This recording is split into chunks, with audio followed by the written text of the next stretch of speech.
Bien, bonjour à tous, bienvenue dans cette première vidéo où je vous propose de découvrir la VR sur DCS.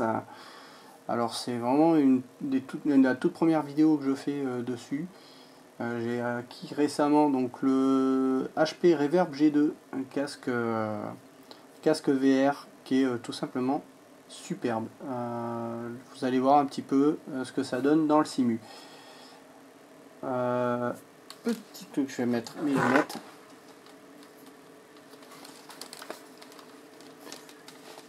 Alors ce qui est quand même appréciable avec le casque, c'est que même avec des lunettes de vue, on peut caler les lunettes dans le casque. Ça, c'est un très bon point, on n'en parle pas suffisamment, mais quand on a des lunettes de correction, c'est quand même bien de pouvoir utiliser le casque avec ça. On va faire un petit vol libre en F-16, petit avion que je connais bien. Voilà, on va lancer ça. Donc on va laisser charger. Alors au niveau des pages de chargement, quand on est dans le casque de la VR, donc on a la même page de chargement sur DCS que si on était sur un écran standard. Par contre, ça a tendance à scintiller, ce qui peut être un peu stroboscopique pour les yeux. Voilà, c'est pas terrible. Donc ça se voit peut-être pas sur la capture vidéo. Et il y a une petite image en attente marquée pour dire que ça charge. Et on voit donc l'évolution du chargement. Donc là, je recommande plutôt de fermer les yeux en attendant que ça se charge, parce que c'est pas terrible, ça fait vraiment strobe. Voilà. Mais vous verrez, quand on sera dans l'avion, ça n'aura rien à voir. Voilà. Alors ce que je n'ai pas encore configuré, il faut que j'aille inverser la manette des gaz du F-16, parce que elle n'est pas dans le bon sens, donc il faut que j'aille regarder ça dans les paramètres. On va laisser comme ça pour la vidéo, c'est pas trop grave, mais c'est vrai que pour faciliter le pilotage, c'est pas terrible. Pendant ce temps, ce que je peux vous dire un petit peu du casque, ce que j'en pense au niveau de la qualité de construction, c'est sérieux, il n'est pas trop lourd à porter, il est très agréable. Le câble qui le relie à l'ordi est assez épais, mais bon, il faut quand même faire un peu attention. Il a tendance parfois à gêner quand on tourne un peu la tête, donc il faut vraiment le placer correctement. Voilà. Sinon, au niveau du champ de vision, c'est pas forcément le meilleur casque VR en termes de champ de vision. Il y en a qui ont des champs de vision un peu plus larges. Mais par contre, en termes de qualité d'image, c'est certainement ce qui se fait de mieux actuellement. Et c'est un très très bon compromis. Le champ de vision, vous verrez dans la simu, c'est pas dérangeant, vraiment. Même s'il est un peu plus étroit que d'autres, je préfère avoir un champ de vision plus étroit, mais avoir une qualité d'image bien meilleure. Et bien nous voilà dans l'avion. Et bien on va lancer tout ça. Hop. Donc on va voler. Voilà. Alors quelques mini frises. Petit F-16 à côté. Bon, on nous parle en même temps. Donc on a une petite patrouille de F-16 là. Hop, on va aller le voir un petit peu, se mettre en patrouille, vous donner un petit peu l'impression. Alors tout d'abord, qu'est-ce qu'on a comme impression quand on est dans cet avion? C'est assez fantastique, hein. On a vraiment une impression de 3D quand on regarde sur les côtés. Ça c'est vraiment génial. Et cette sensation de tourner la tête. Alors il y a quelques petits frises, certainement à cause de l'enregistrement vidéo en même temps. Sinon, globalement, moi j'avais pas de frise quand j'y jouais, quand j'ai testé.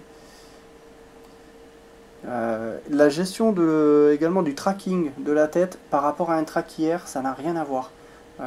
J'avais déjà un traquière, j'ai jamais réussi à m'en servir correctement. Il y avait toujours, dès qu'on tournait la tête un petit peu trop sur le côté, des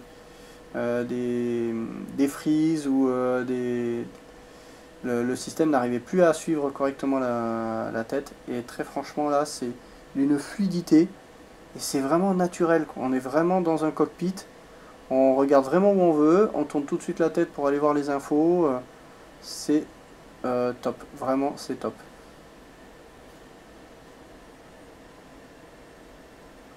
Et là, franchement, quand on se met en patrouille serrée sur l'autre avion, on a vraiment une impression dans le casque de taille qui est qui est imposante. Vraiment, ce qu'on peut vraiment ressentir en vrai quand on fait de la patrouille, du vol en patrouille serrée.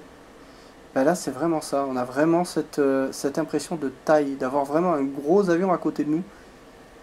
Et ça on n'a pas cette sensation-là sur un écran, quoi. Clairement. Hein. Hop, on va aller voir de l'autre côté.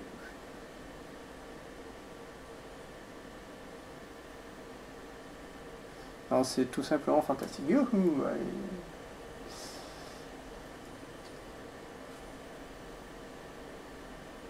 Non, c'est vraiment...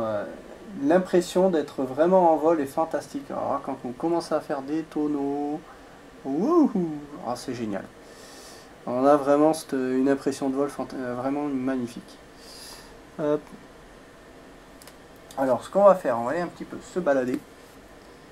On va laisser notre petit F-16 là. On va aller dans les plaines, parce qu'à mon avis, il y a certainement des pistes par là-bas. On puisse aller se poser. Allez, c'est parti. Donc, les arbres, on voit qu'au niveau des arbres, bah, ça bouge un peu les arbres. C'est vrai que c'est assez bizarre. L'impression que ça s'affiche au fur et à mesure. C'est pas dérangeant. Voilà. Je pense qu'il faudra peut-être que je vois quelques réglages. L'impression de vitesse, elle est terrible. Vraiment terrible. Alors au niveau du centrage, il faut aller chercher la touche 5 sur le pavé numérique. Tac, tac. On y va à tâtons. Hein, voilà. Ça permet de recentrer, comme pour le track hier, de recentrer la vue. Et là, on a, selon moi, dans le casque, hein, ce que je vois dans le casque, on a vraiment une position qui est cohérente avec ce qu'on pourrait avoir dans un vrai F-16. Ce qui est assez étonnant et chose qu'on n'a pas quand on regarde un écran, c'est cette impression d'avoir l'ICP là, c'est-à-dire la tête haute, là, les boutons de la tête haute, en fait ils sont avancés, ils sont quasiment au niveau de la tête du pilote. Et là vraiment en 3D, on a l'impression de l'avoir dessus, quoi. C'est assez fantastique. Quand on regarde le manche, le manche on a vraiment... le manche en 3 dimensions, on a vraiment une impression de profondeur, rien que déjà dans le cockpit, qui est assez fantastique. Regarde la manette des gaz qui bouge. C'est top.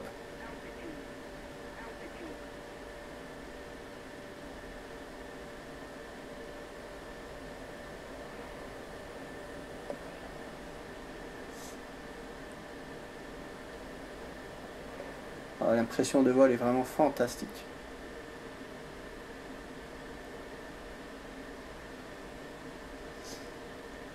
Et tout est naturel, c'est-à-dire le fait de bouger la tête comme en vrai, c'est-à-dire qu'on va incliner, on va avoir tendance à incliner la tête dans l'autre sens, comme on le fait dans un vrai avion. Ça c'est vraiment génial. Alors au niveau de la netteté de l'écran, on entend beaucoup de choses sur la netteté de la VR. Est-ce que l'image est nette? Très franchement, pour avoir regardé des dizaines et des dizaines de vidéos de VR sur YouTube, je pense que ce que vous voyez sur la vidéo YouTube que je suis en train de faire, c'est absolument pas représentatif de l'impression qu'on a dans le casque. C'est globalement très net, ça c'est quand même assez surprenant. Là par exemple, si je regarde dans cet endroit là, je vois très très bien, on va prendre la souris, tout ce qui est sur cet écran là, le DED. C'est très très net. Là c'est très net aussi, si je bouge pas la tête. Là c'est un petit peu flou, mais on voit les aiguilles et tout ça. Alors ce qui est génial aussi, c'est quand on regarde les aiguilles, on va regarder là, je vais mettre la PC, on va voir l'aiguille qui va bouger. Voilà, on voit toutes ces aiguilles qui bougent. Ce qui est génial, c'est l'impression que l'on a de voir bouger une aiguille qui n'est pas sur le même plan que ce que l'on a derrière. Donc vraiment d'avoir une aiguille qui est en 3D. Voilà. Et non pas une aiguille qui est collée comme on peut avoir l'impression sur les écrans où tout est plat. Et là c'est assez génial.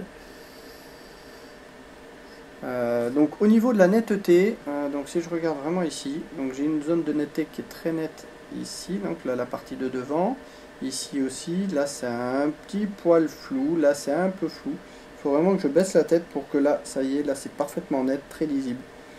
Après, on s'en sort, hein, on devine quand même les informations.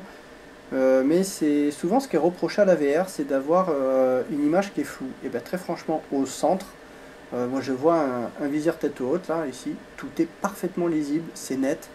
Là c'est un peu flou, là je pourrais pas vous dire l'altitude. Là la vitesse, j'arrive à lire 425, mais ça reste un peu flou. Là je vois bien la vitesse, l'altitude je vois que c'est 3500. Voilà, là ça devient net.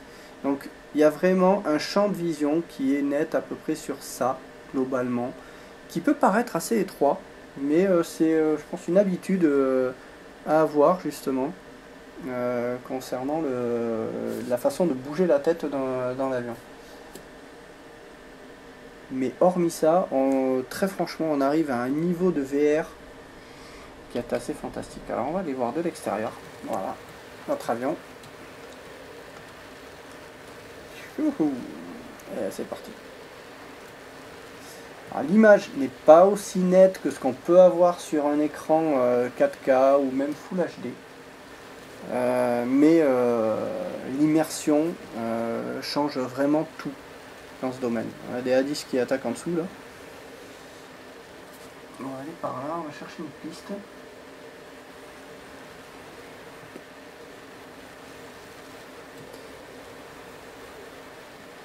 Et on a vraiment un avion qui est immense. On a vraiment une impression de taille que l'on n'a pas sur un écran.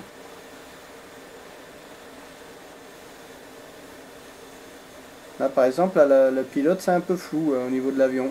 Et là, hop, là c'est net. Il faut vraiment garder, on va dire, se focaliser sur le point que l'on veut observer en bougeant la tête pour vraiment avoir quelque chose de propre. Hop, on a des pistes en dessous là. Hop, on va aller voir, je crois que dans le coin, il y a, il me semble, un F5 qui fait de la voltige.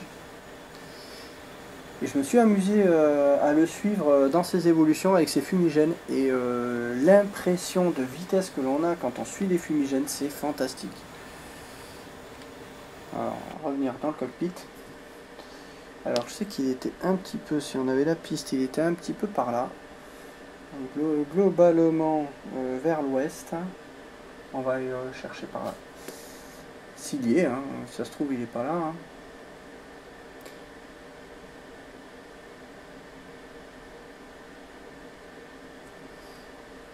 Ah ben il est en dessous. Il est là. F5E3. Donc, clairement, qu'est-ce que j'en pense au niveau de la VR? Est-ce que je la recommande ou pas? Franchement, oui. Foncez.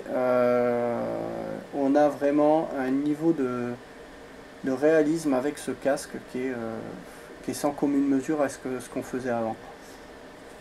Alors il faut avoir une bonne carte graphique, c'est pour ça que j'avais changé la configuration de mon ordinateur, j'ai pris justement, yahoo, ça c'est super,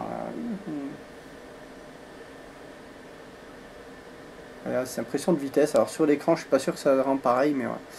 Donc oui, j'ai changé la configuration, je suis passé d'une GeForce 1070 à une GeForce 3080.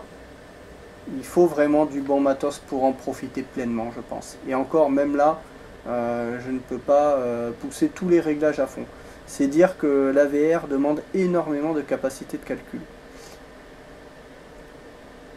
Donc n'hésitez pas à changer vraiment de carte graphique pour ça. Alors regardez un petit peu avec les nuages, on a vraiment cette impression de vitesse. Alors sur l'écran, je ne sais pas ce que ça peut vraiment donner, mais très franchement, dans le casque, c'est fantastique. Hein. On est vraiment en avion, on a juste à tourner la tête pour suivre l'avion.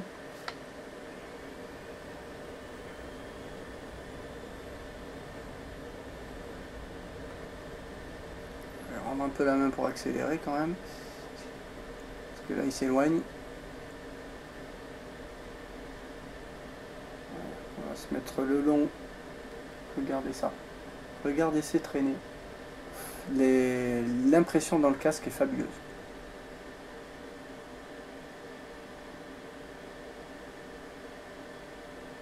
Et on a vraiment cette impression de vitesse, d'être vraiment dans un vrai avion. Allez, on va le suivre. Plein PC.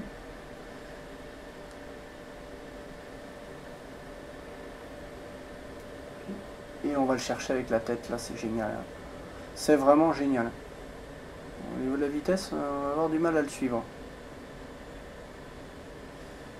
Allez, on va le chercher.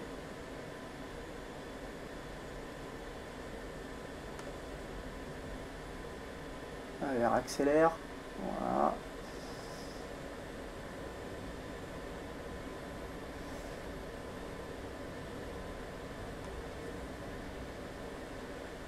Il a du badin, hein, il accélère encore. Hein.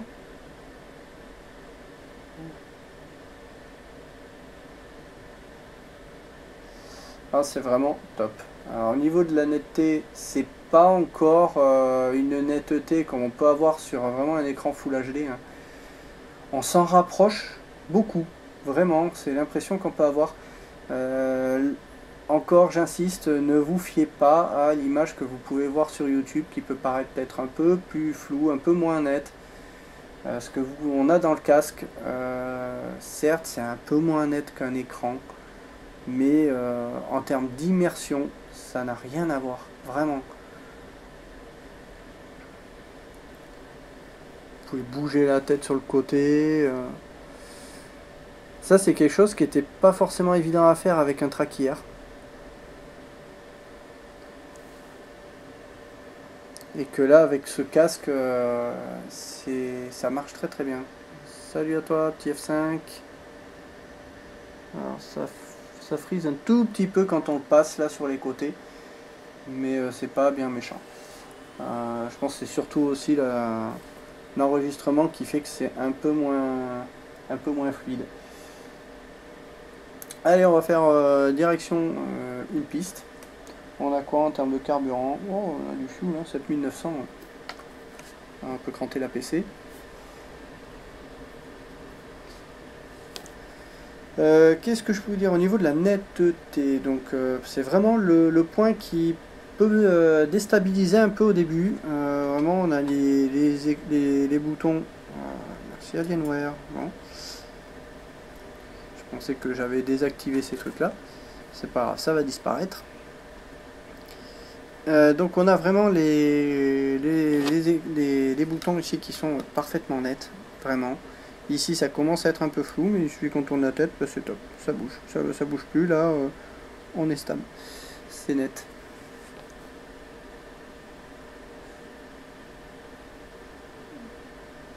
Alors on a Mach 0,95, hein. On a du badin. Oh, on a des avions là, tiens, on va aller les voir. Hop.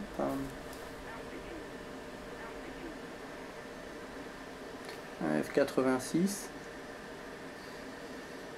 C'est assez sympa de pouvoir lancer un vol très rapidement et de voir qu'il y a quand même un peu d'activité dans le coin.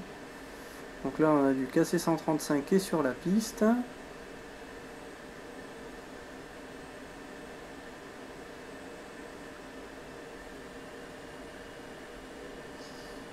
Pour ce qui est des écouteurs, donc les écouteurs que l'on a sur le Reverb, ils sont pas mal. Voilà, c'est pas non plus collé aux oreilles. Pas désagréable, c'est pas fantastique non plus, mais ils font le job. Voilà, on va se présenter pour un break. On voit qu'on a un reflet là d'un avion, hein. C'est quelque chose qui est très haut là. Ou alors c'est peut-être le C-17. Voilà. Alors on va redescendre. On va faire un break au-dessus du C-135.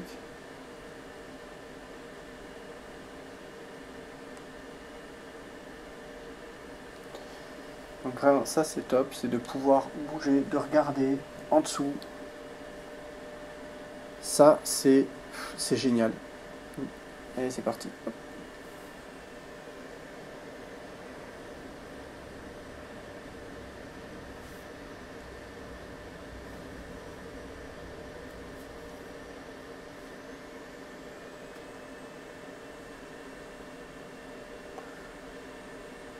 Alors je vais pas checker l'altitude du break, hein. La sortie du train, on va aller chercher ça, tac, voilà. Ça aussi de pouvoir cliquer directement dans le cockpit juste en baissant la tête, ça c'est génial. Il accélère bien hein, le bougre. Donc on a 1000 pieds, voilà. Stabilisé quand même. un peu bas. J'aurais dû être à 1005. Mais...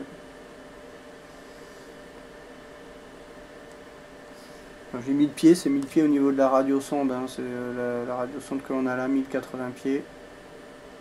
Là c'est l'altitude. J'ai pas recalé l'altimètre. Allez, on va passer en finale. On va réduire un peu.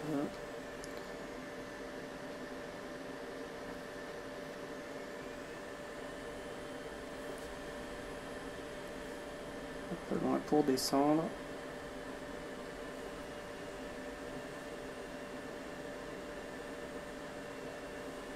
Avec la manette des gaz qui est inversée, c'est pas forcément super pratique, on a tendance à faire par réflexe. Alors on va faire un bel overshoot.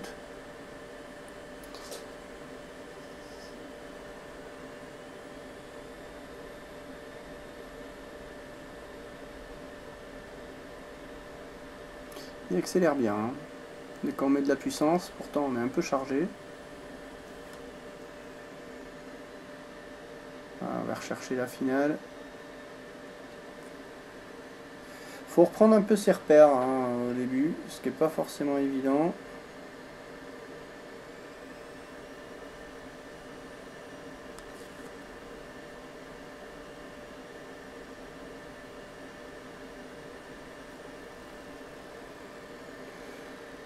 J'ai beaucoup de badins.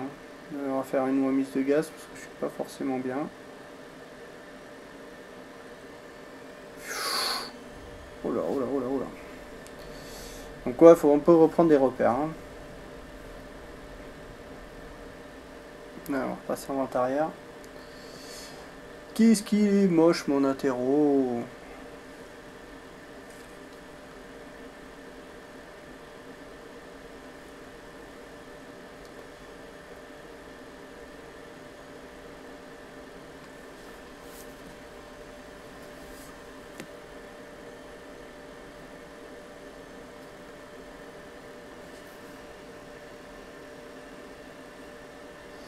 Donc déjà à la vente arrière, on va aller chercher plus loin. Il va éviter d'overshooter 2 fois de suite. Donc il y a un Yak 40 qui s'apprête à décoller là. Il risque de se mettre en finale au moment où on va arriver. Bon, on va stabiliser, voilà, 1500 pieds sol. On va le laisser s'aligner. F86 qui passe en dessous, le C17 là qui se balade aussi là.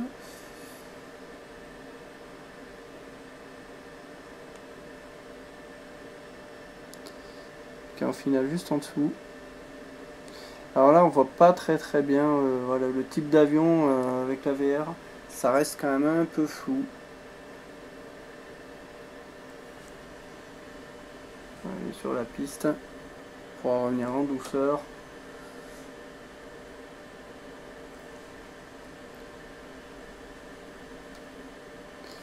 Donc là on perd quand même en netteté au niveau de l'image un petit peu, mais ce que l'on gagne en immersion, c'est sans commune mesure avec ce que l'on perd quand même.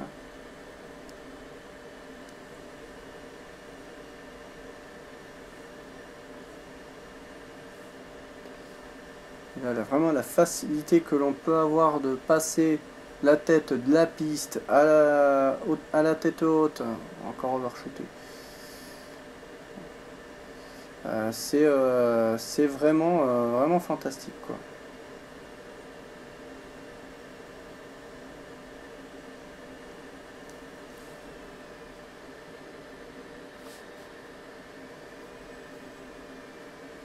Alors, on va essayer d'aller chercher l'incidence.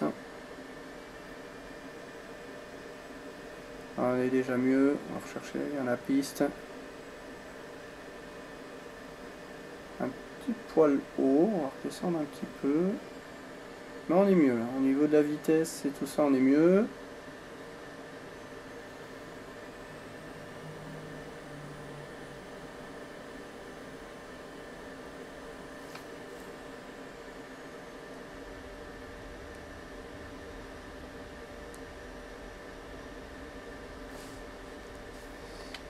Et là, c'est là que ça va être rigolo, il faut que j'aille chercher la touche des freins.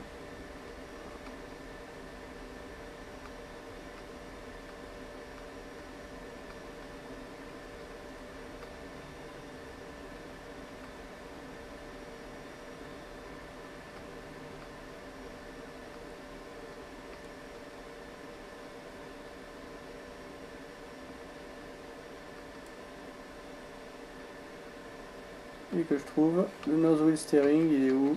Il est là, c'est bon. Frein, frein.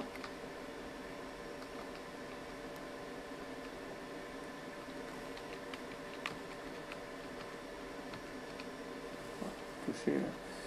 Ça, c'est un peu la difficulté au début avec la VR. C'est d'essayer de trouver les touches à tâtons sur le clavier. Donc il faut vraiment même désactiver le nose wheel steering. Voilà. Donc ça, c'est... On est un peu à tâtons à chercher les touches.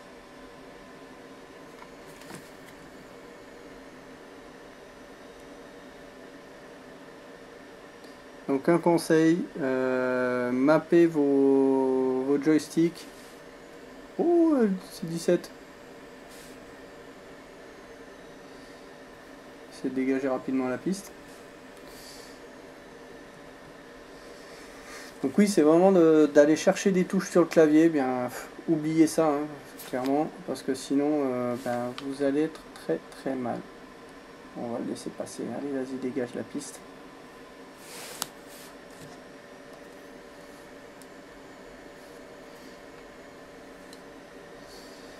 On a vraiment une impression d'avoir un gros avion devant nous. Ça, c'est quand même aussi un point de la VR, c'est d'avoir cette impression des proportions qui est assez fantastique.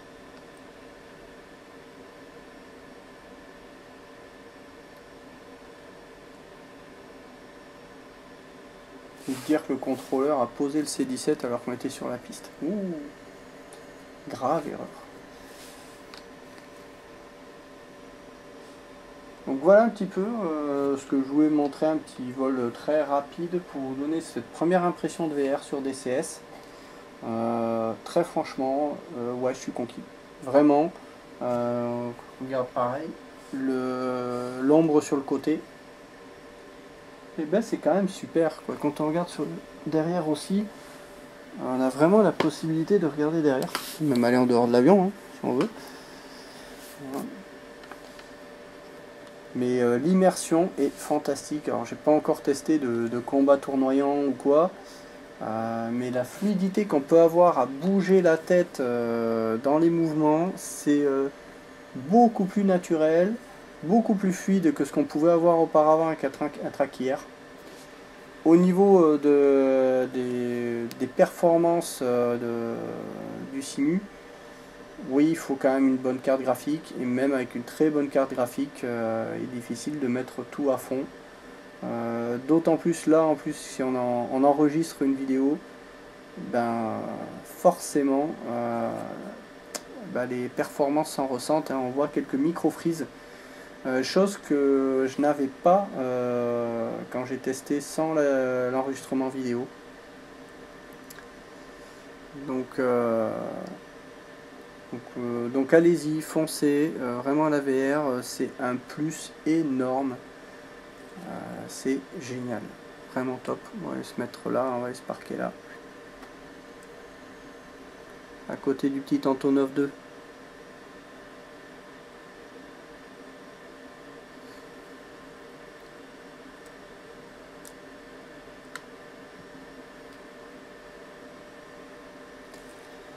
Alors ça peut rendre un tout petit peu malade, c'est vrai qu'on tourne la tête, on fait des manœuvres, ça retourne un petit peu l'estomac, bon, c'est, je pense, une habitude à prendre, hein.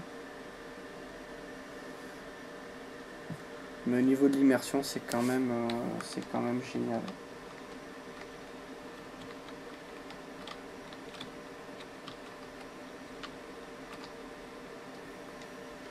Voilà, hop, frein de parc.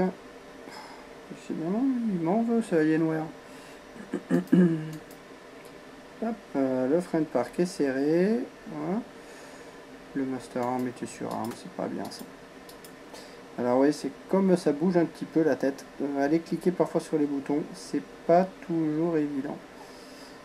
C'est un peu un des problèmes. Mais on y arrive hein, quand même, hein, on y arrive. Hein. Parce qu'on arrivera à ouvrir la verrière.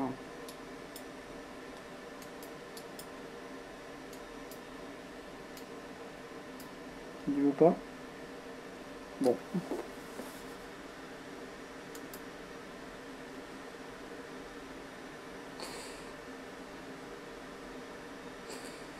Enfin voilà. Ah, si, il faut aller chercher l'interrupteur qui est là.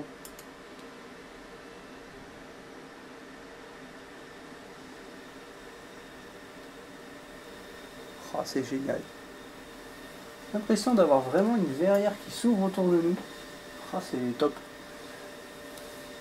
Ah, on a vraiment une impression d'être vraiment dans l'avion, c'est vraiment génial quoi. Bon voilà, on va rester là pour ce premier vol. J'espère que vous aurez apprécié cette découverte. Très franchement, oui, je suis conquis, vraiment. Et